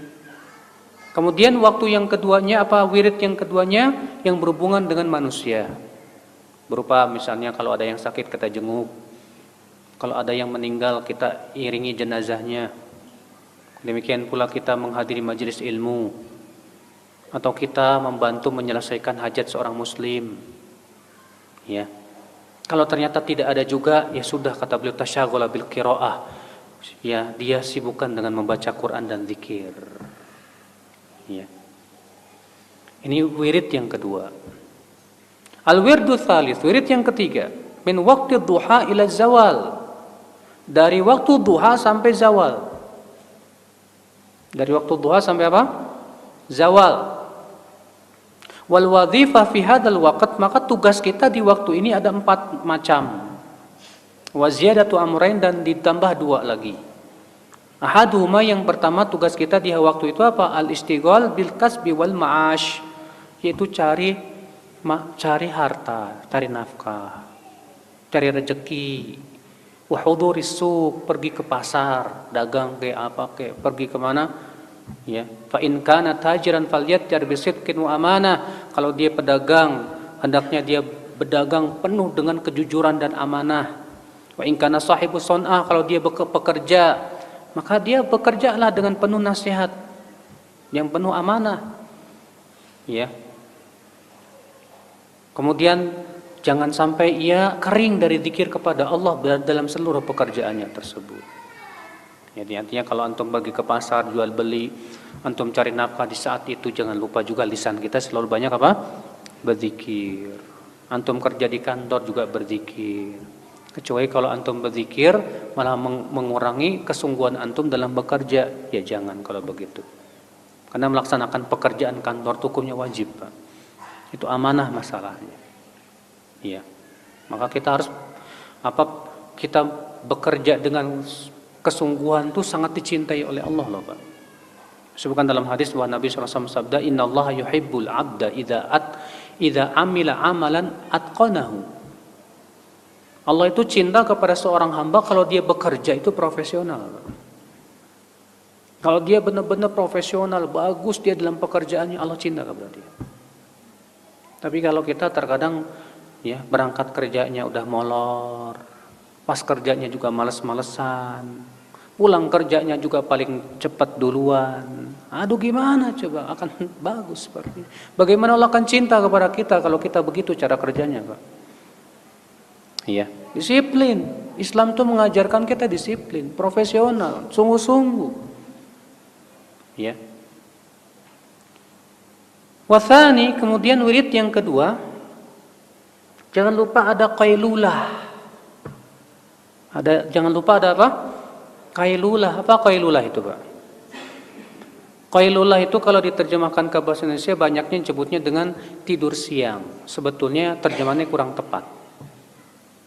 Yang paling bagus itu qailulah itu istirahat siang. Kenapa? Karena qailulah itu tidak harus tidur kata para ulama. Qailulah itu yang penting kita istirahat walaupun sejenak 5 menit, 10 menit, dah kita bangun. Walaupun kita nggak tidur. Itu namanya apa? Qailulah. Ya. Dan qailulah ini, Pak, sangat ditekankan oleh Rasulullah. Sampai Rasulullah mengatakan qilu fa inna syaitan la yaqil. Istirahat sianglah karena setan itu tidak istirahat siang. Jadi upayakan kalau Bapak misalnya di kantor kerja ya, pas kemudian jam istirahat siang itu ada qailulah walaupun cuma 5 menit enggak masalah. Qailulah sebentar istirahat berbaring ya, pejamkan mata sedikit.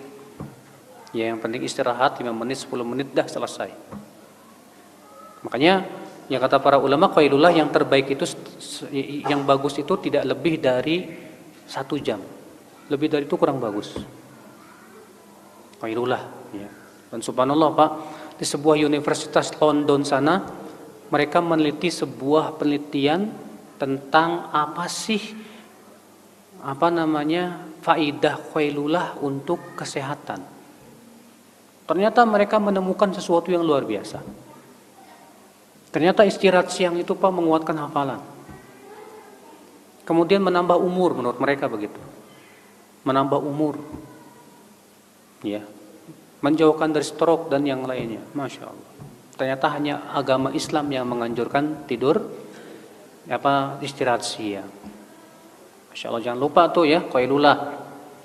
Ya. Jangan kayak setan ya, kelayaban terus.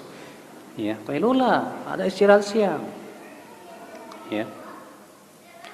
Kama yu'inu sahur ala siyamin nahar fa in nama falyajtahid fil intibah qabla zawal biqadri al-istidad lis-shalah qabla dukhulil waqt.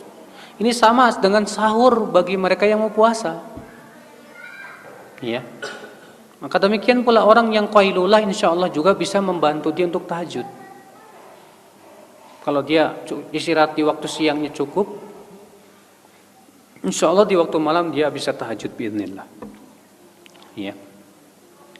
Kata beliau, wa'lam anna al-laila wan nahar 24 sa'ah.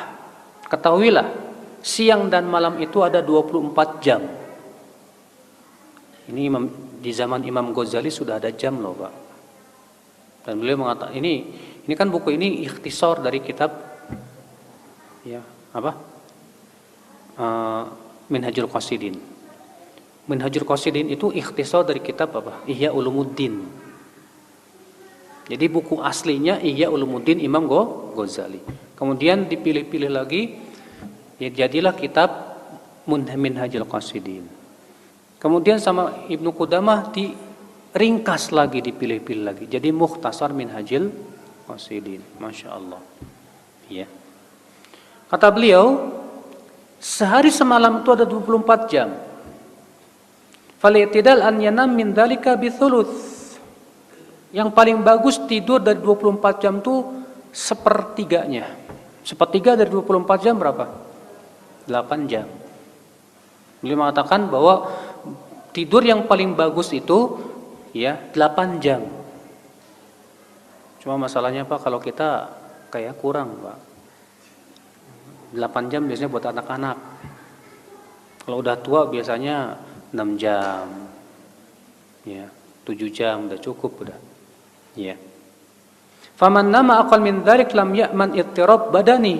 Siapa yang tidurnya kurang dari 8 jam, tidak aman akan terjadi sesuatu di badannya, kata beliau. Ya, artinya kesehatannya terganggu. Wa man nama aktsar min dzalika tarakasaluhu. Tapi kalau siapa yang tidur lebih 8 jam, biasanya banyak malesnya. Enggak bagus juga. Fa idza nama aktsar min dzalika fil lail fala wajha li naumi fin nahar. Kalau ternyata di waktu malam sudah tidur 8 jam, di waktu siang enggak usah tidur lagi. Kenapa? Udah cukup. Ya. Man naqasa minhu istawfa man naqasa fin nahar. Tapi kalau di waktu malamnya kurang tidurnya, hendaknya di waktu siang disempurnakan. Begitu kata beliau, untuk bisa menjaga keseimbangan tubuh kita. Ya, Masya Allah ya. Islam itu bukan hanya mengurus masalah akhirat, Pak. Masalah kesehatan badan saja diurus. Ya. Makanya Islam itu agama universal. Semua diurus dalam Islam.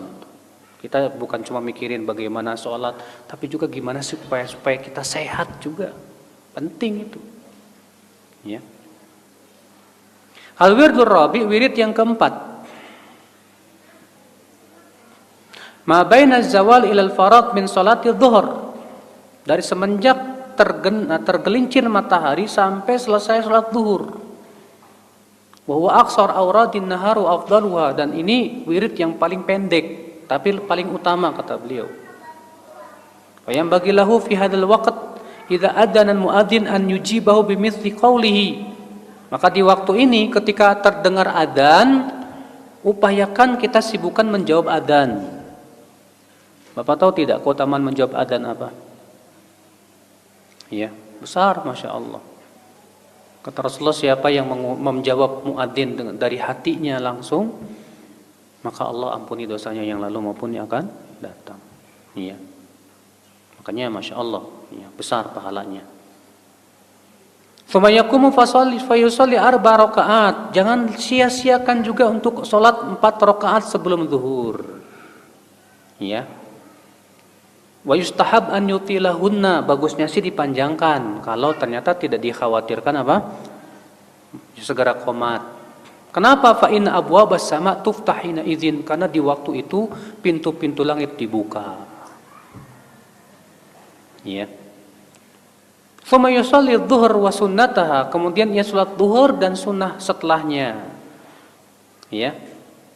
Yaitu 4 rakaat juga kalau bisa. Karena untuk zuhur itu ada 3 macam, Pak. 2 sebelum, 2 setelah.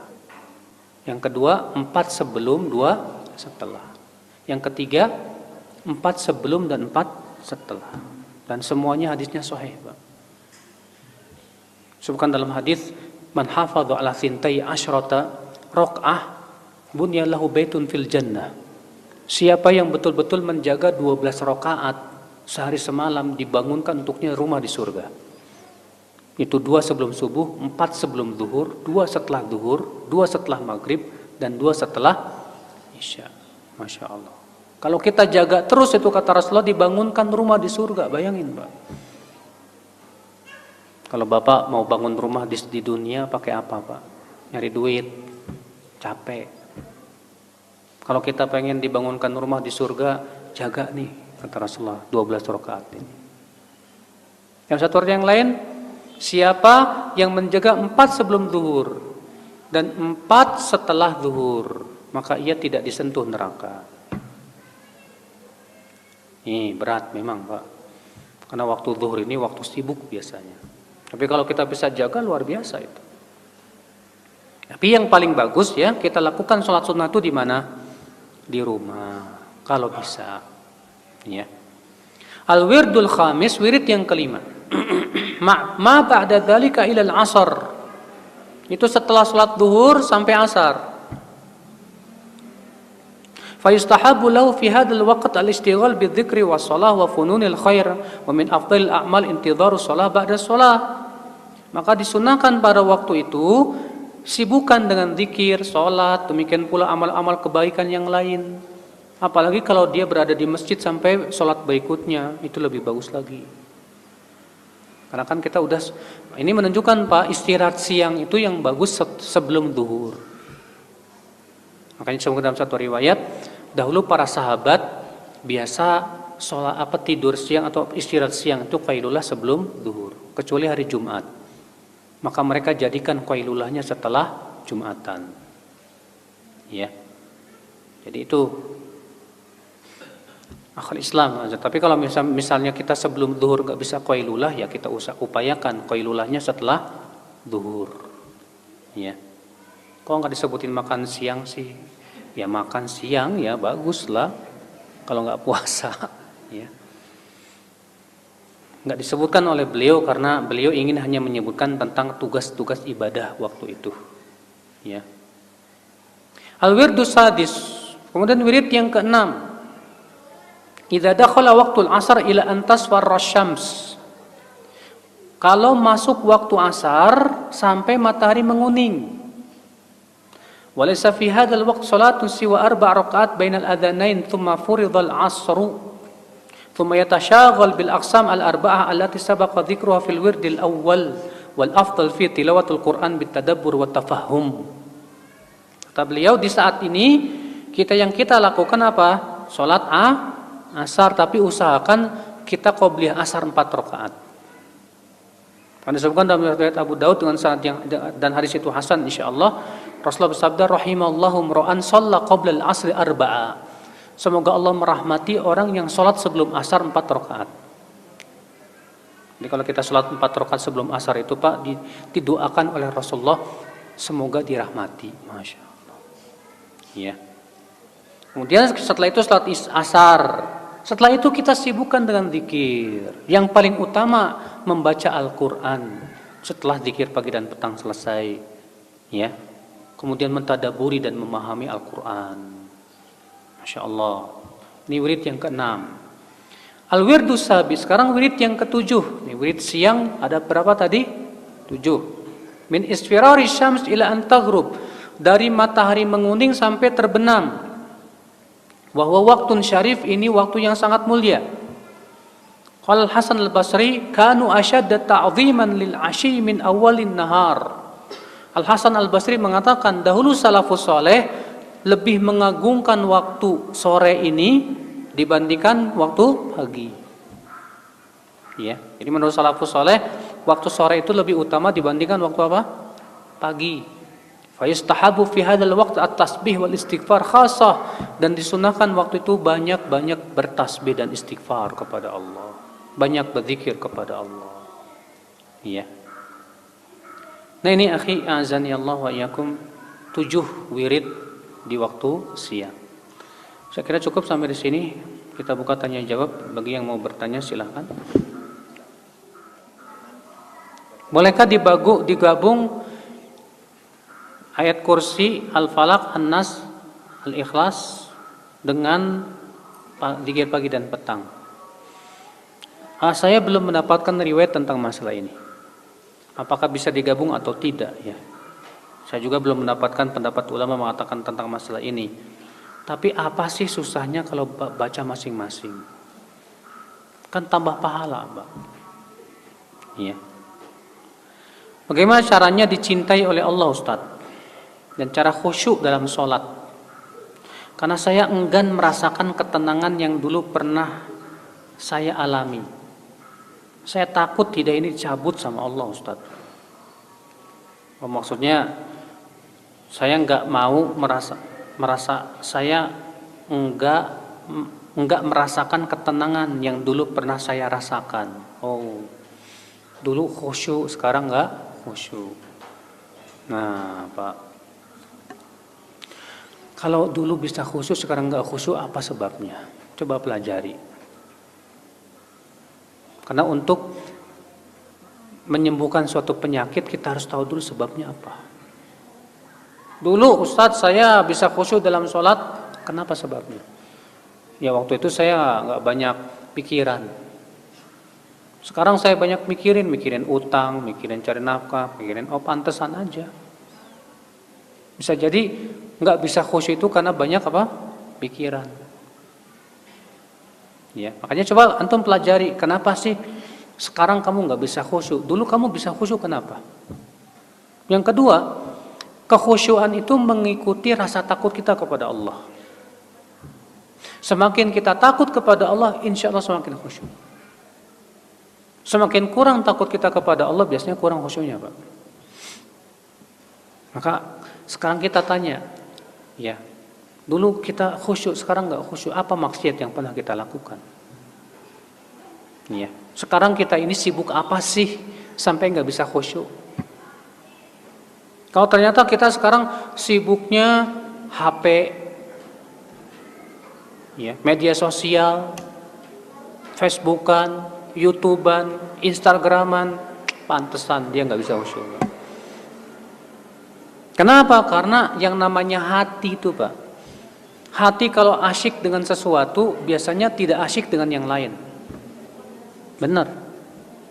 Antum kalau asyik dengan YouTubean, ya, nonton film dan yang lainnya, atau asyik main game, sholat nggak asyik. Kenapa? Karena ada yang lebih asyik di hati kita dari sholat. Kalau kita merasakan nikmat, dulu saya bisa khusyuk karena saya waktu itu belum asyik dengan game, saya belum asyik dengan media sosial, saya belum asyik dengan apapun. Saya lebih asyik dengan sholat, pantesan bisa khusyuk. Sekarang kamu lebih ada sesuatu yang lebih kamu asyik di hatimu daripada sholat, pantesan nggak bisa khusyuk. Nah, disinilah yang kita harus coba merenung, introspeksi diri, muhasabah. Kenapa saya kok nggak bisa khusyuk sekarang ini? Pasti ada sebabnya itu. Pasti ada sebabnya. Makanya nanti beliau akan sebutkan juga bagaimana cara khusyuk di dalam sholat. Iya, kalau nggak salah sudah lewat apa belum? Saya nggak tahu. Udah kayaknya. Ya, cara khusyuk dalam sholat diantaranya sambil mentadaburi ayat-ayat. Ya.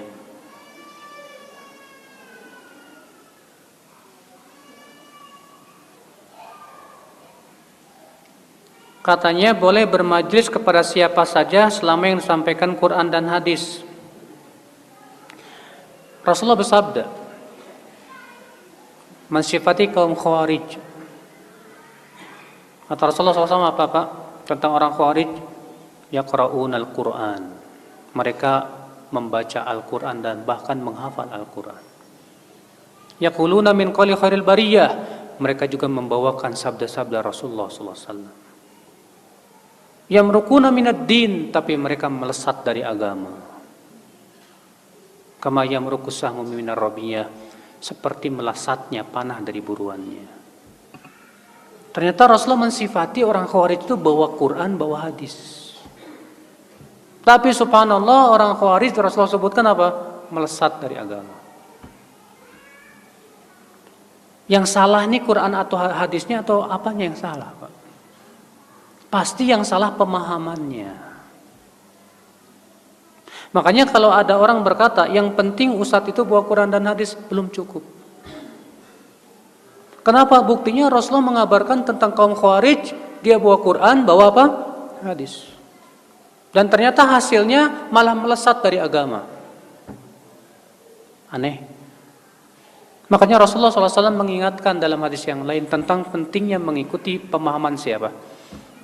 Pemahaman para sahabat, para tabi'in, para tabi'ut tabi'in. Al-Quran juga mengingatkan itu.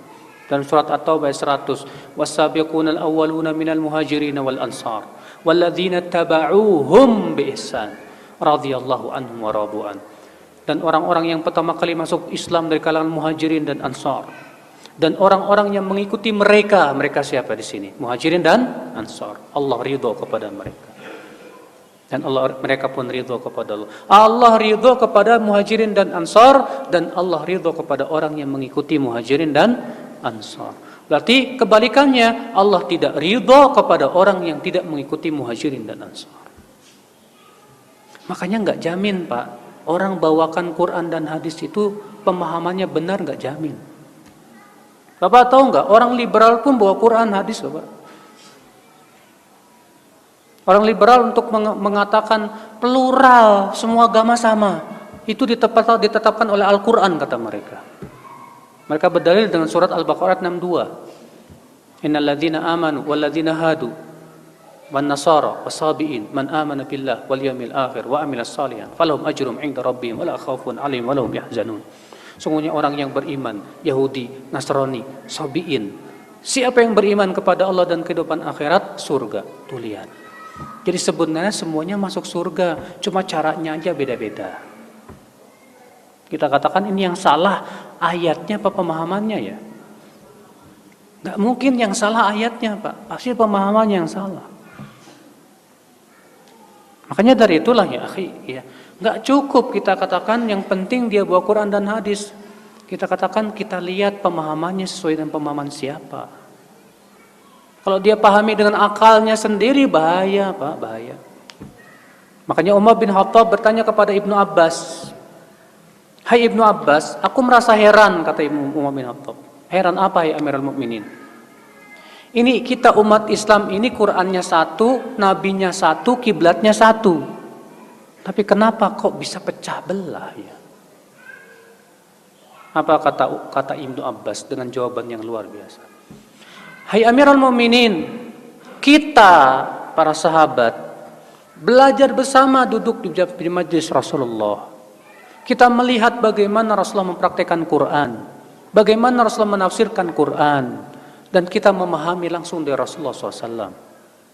Dan nanti akan ada suatu kaum yang mereka memahami Quran dari pemahaman sendiri. Kalau mereka sudah memahami dengan pemahaman sendiri, ikhtalafu, saat itu mereka pasti berselisih." Subhanallah, jawaban Ibnu Abbas radhiyallahu anhu arda. Makanya akhi, sebaik-baik pemahaman siapa? Sahabat. Ya. Itu yang sudah terjamin. Ya udah.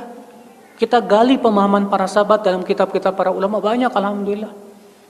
Maka setiap akidah yang tidak sesuai dengan akidah sahabat wajib kita tolak. Ya. Setiap pemahaman agama, pemahaman terhadap Al-Quran dan hadis yang tidak sesuai dengan pemahaman para sahabat, wajib kita tolak. Karena itu pasti salah. Ya. Ikhwatul Islam, azani Allah wa iyyakum. Ya, saya pernah, Pak, waktu Jumatan di Jakarta itu ada seorang khatib membawakan ayat dan menafsirkan ayat. Innamat taubatu 'alallah lilladzina ya'maluna su'a bijahalah. Sesungguhnya taubat di sisi Allah hanyalah untuk orang yang melakukan maksiat karena kebodohan. Apa kata dia? Berarti orang yang melakukan maksiat dalam keadaan dia tidak bodoh, tidak ada taubat buat dia. Berarti kalau kamu berbuat maksiat dalam keadaan kamu tahu itu maksiat, taubatmu tidak diterima sama Allah. Ajib, saya mendengar itu aneh sekali. Saya rujuk kitab-kitab tafsir, nggak ada satupun ulama yang berpendapat seperti itu. Yang ada kita dapati pendapat para sahabat bahwa ayat ini masuk padanya orang yang berbuat maksiat baik tahu maupun tidak tahu. Bahkan orang yang berbuat maksiat dalam keadaan itu tahu itu maksiat, itu bodoh itu orang. Iya nggak? Bodoh nggak, Pak? Bodoh. Sama seperti saya katakan kepada Bapak, di gelas itu ada racunnya, jangan diminum. Udah tahu ada racun, diminum juga. Boleh nggak saya bilang kepada Bapak, bodoh kamu tuh? Udah tahu ada cara racun, kok diminum. Maka kita katakan orang kepada orang berbuat maksiat, bodoh kamu itu. Sudah tahu maksiat menjerumuskan ke neraka, kok dilakukan juga. Bodoh tidak, Pak? Bodoh. Nah itulah yang akal Islam. Jadinya ngaco. Kalau memahami dengan pemahaman sendiri ngaco jadinya. Ada lagi orang bawain hadis, man mata walaysa fi unuqi bai'ah mata mitatan jahiliyah. Siapa yang meninggal dalam keadaan tidak berbaiat, matinya bangkai jahiliyah. Akhirnya apa coba? Dia bikin kelompok, bikin imam, kemudian mengatakan apa? Siapa yang enggak mau baiat sama imam saya, matinya bangkai jahiliyah. Dan di Indonesia banyak kayak gini, Pak. Ada kelompok ini puluhan. Dan masing-masing dalilnya itu lagi. Yang jadi masalah pemahamannya yang benar apa yang kayak gimana ini. Setelah kita lihat rujuk bagaimana praktek para sahabat, para tabi'in dan para ulama, tidak seperti itu. Di sebagian Al-Muhanna meriwayatkan bahwa beliau bertanya kepada Imam Ahmad bin Hanbal tentang hadis tersebut. Man mata walaysa alaihi imam. Siapa yang meninggal dalam keadaan tidak punya imam, tidak berbaiat kepada imam, matinya bangkai jahiliyah. Maksudnya apa Imam Ahmad? Apa kata Imam Ahmad? Atadrimal imam. Tahu enggak siapa yang imam yang dimaksud dalam hadis tersebut? Hu an yaqula kullu muslim hadza imam. Itu yang diakui oleh setiap muslim itu imam. Bukan hanya satu kelompok tertentu. Ini pemahamannya, Pak, yang harus kita luruskan. Makanya sekali lagi ya, enggak cukup hanya sebatas membawakan Quran dan hadis. Sampai kita lihat pemahamannya sesuai enggak dengan pemahaman salafus saleh. Iya. Banyak di antara jamaah yang melakukan sholat 4 rakaat setelah adzan subuh dengan 2 salam. Bagaimana ya Ustadz? Mungkin maksudnya dia sholat tahiyat masjid, kemudian sholat qobliyah subuh. Itu mungkin maksudnya dia. Ya.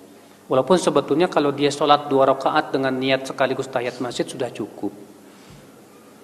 Karena kata Imam Nawawi dalam kitab Syarhul Muhadzab bahwa sholat tahiyat masjid itu bisa gugur dengan sholat apapun juga. Kenapa? Karena kata beliau Nabi hanya memutlakan apabila salah seorang dari kalian masuk masjid, janganlah ia duduk sampai sholat 2 rakaat apapun juga sudah mewakili kata beliau. Kalau kita masuk masjid langsung sholat qobliyah subuh sudah cukup. Kalau kita masuk masjid langsung sholat fardu misalnya karena kita masuk masjid orang lagi sholat fardu, tapi sudah cukup. Iya. Nah itu. Tapi kalau dia mau pistah, saya mau qobliyah subuh dulu, mau tahiyat masjid dulu, kemudian setelah itu sholat subuh, nggak apa-apa.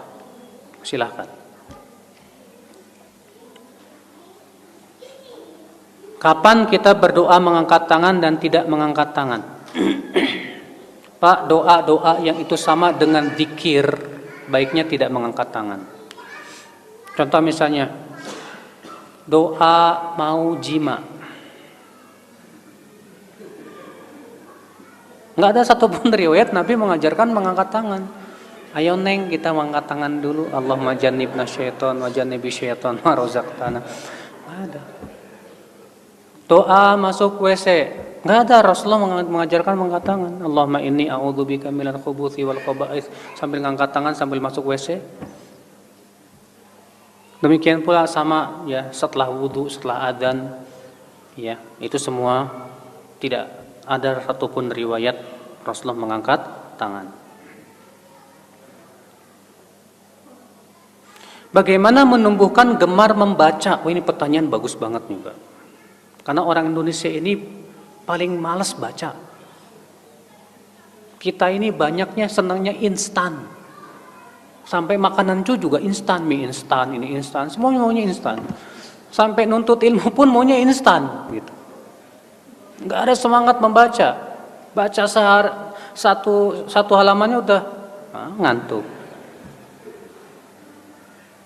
Ya. Sampai pedagang buku ngeluh, aduh sekarang jualan buku payah nih katanya. Iya, karena memang semangat membaca kita itu sangat kurang. Lihat Pak, orang Jepang itu Pak, semangat bacanya luar biasa Pak. Padahal mereka notabene-nya bukan muslim Pak.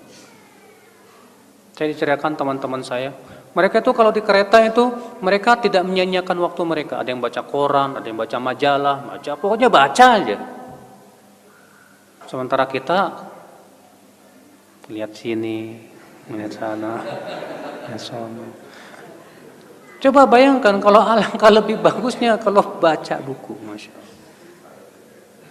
Ya, caranya gimana supaya gemar membaca? Pertama harus menumbuhkan dulu rasa cinta kepada ilmu. Karena gemar itu tanda cinta, Pak. Kalau kita tidak ada rasa cinta kepada ilmu, saya yakin kita tidak akan gemar membaca. Ya. Yang kedua, kita harus punya strategi dan punya target. Antum lihat buku berapa halaman? Biasanya buku yang antum beli ini ada sekitar 300 halaman. Sehari antum mampu baca berapa halaman? Misalnya saya sehari mampunya 10 halaman. 300 bagi 10 berapa Pak? 30, berarti target saya habiskan buku ini dalam 30 hari. Upayakan setiap hari kita disiplin 10 halaman. Yang kedua, kita harus biasakan. Nah, pembiasaan ini yang susah, Pak. Ya. Pembiasaan ini yang butuh pada perjuangan. Karena ketika baca, ting HP, ting Facebook. Maka kalau kita tidak ingin terganggu, jauhi semua yang bisa mengganggu udah. Ya. Kalau antum sudah terbiasa sehari 10 halaman, sehari dan mulai antum rasa cinta dan rasa suka itu muncul. Antum akan minta lebih dari itu. Wallah. Kemudian yang kedua, cari buku yang memang antum merasa senang untuk bacanya. Adapun buku-buku yang berat, upayakan itu di majlis taklim, dibahas oleh ustaz. Karena untuk membaca sendiri buku yang berat, terkadang antum nggak paham, bahaya juga nanti antum bisa salah paham. Maka untuk buku-buku yang berat seperti buku hadis, Sahih Bukhari dan yang lainnya, yang lebih asan sih kita duduk sama ustadz yang menjelaskan.